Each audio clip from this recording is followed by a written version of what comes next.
Alors comment on fait pour travailler avec des gens avec qui on a pu s'embrouiller dans le passé? Eh bien, la télé est un monde merveilleux où, parce que la télé, c'est aussi la vie normale, c'est que parfois, on s'est embrouillé avec des gens et puis parfois, on se réconcilie. C'est pas le cas avec tout le monde, c'est pas le cas avec tous les gens avec qui je me suis embrouillée. Mais là, en l'occurrence, je me retrouve avec 3 personnes avec qui ça n'a pas forcément été simple. La première, Benjamin Castaldi, qui avait quand même pas mal balancé sur moi, gratos. Je vais être très honnête avec vous, pardon, mais il nous en a foutu plein la tronche pendant 1 an. Il a carrément sorti un bouquin pour dire à quel point vous étiez un tyran et nous des débiles mentaux. Je comprends pas ce qu'il vient foutre sur cette chaîne. Et évidemment, le premier jour, on s'est rencontrés à la rentrée, comme 2 élèves qui se voient à la rentrée et qui se sont taclés l'année d'avant dans la cour. Mais je vais vous dire un truc, on s'est tombé dans les bras immédiatement.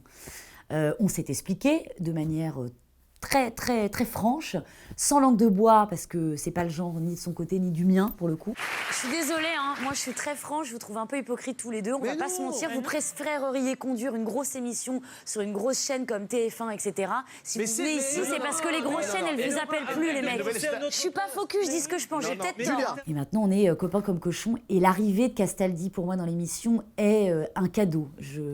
Quand il n'est pas là, il manque à l'émission, je le trouve formidable, il se lâche comme jamais. C'est du grand Castaldi et c'est un grand professionnel de la télé. C'est formidable. Coé, c'est moins facile. C'est moins pas dans l'entente, mais forcément, les heurts étaient un peu plus forts. Cet homme était une star il y a 10 ans. Aujourd'hui, pour lui, c'est terminé. Mais pareil, on s'en est expliqué, tout va bien, on se retrouve collègues. Moi, c'est quelqu'un que j'ai toujours respecté. J'ai jamais craché dans la main de quelqu'un qui m'a nourri.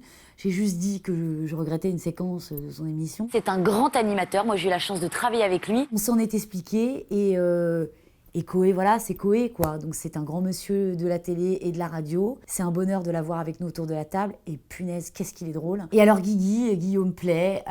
Guillaume Play, ça a été formidable parce que Guillaume a eu l'élégance de m'appeler cet été pour me dire, voilà, j'arrive dans l'équipe, ça n'a pas été simple entre nous. Est-ce qu'on peut se boire un café avant la rentrée?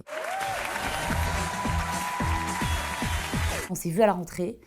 Et on s'est expliqué, pareil, de manière très franche. Alors Guillaume Play, tous les jours mon Guillaume, toi tu nous feras le top loose du jour, les 5 losers. Je l'ai accueilli à bras ouverts, c'est quelqu'un d'adorable et qui a eu quand même un geste d'une élégance rare, où quand j'ai dû présenter Touche pas mon poste, que personne ne voulait le faire, quand ils étaient tous là, palmade, machin, là, en boîte de nuit, il est arrivé avec un bouquet de fleurs comme ça, et je me suis dit... Non seulement il est drôle, non seulement il est sympa, mais en plus il a la classe. Et pareil, c'est le rayon de soleil de Touche pas mon poste, sa chronique est top. Moi, cette année, je nage en plein bonheur.